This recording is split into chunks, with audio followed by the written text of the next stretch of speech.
morning and welcome to Love Every Moment, coming to you today from Williamsburg, Virginia. Today's verse is 1 John 4:1.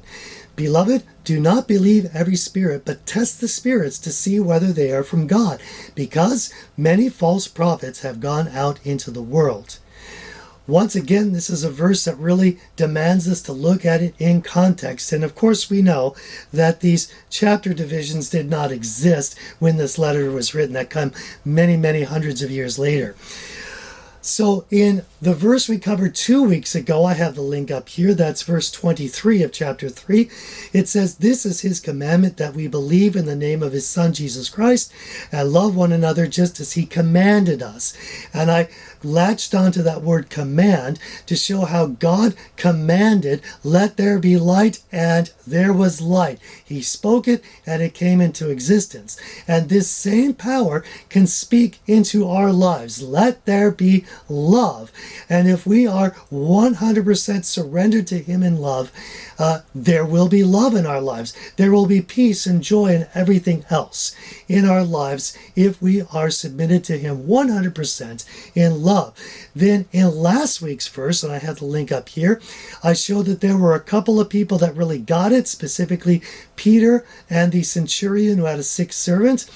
But there are also non-Christian religions and fuzzy Christian religions that are trying to usurp God's power to command by saying things like, "Cancer, I command that you come out of this person," or commanding things like inner peace and saying that they speak it enough, it'll happen.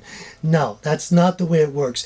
Commanding is only God's domain. He's the only one who can command things into existence.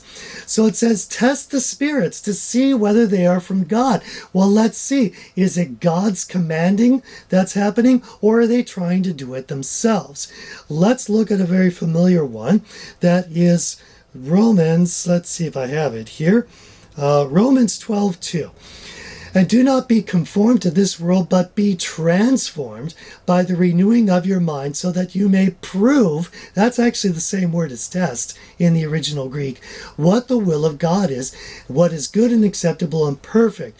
When we are submitted to him 100% in love, the Spirit will come in and he will teach us all things. He will be the testing of us. So back to our main verse.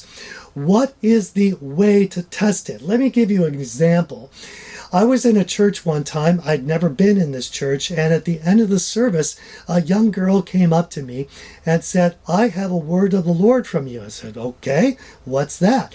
She said, "You need to stop being fearful." I said, "Okay." Well, she was a very young girl, maybe 15, 16. I didn't want to really challenge her on that and cause a scene in church.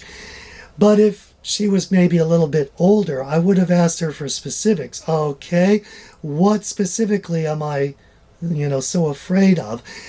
I have to say she was caught up in some emotional something. This was not from the Lord. I was not scared of anything, or at least at that time. So that was not from the Lord, and I could tell by the Spirit that's within me. Now, if you were to ask a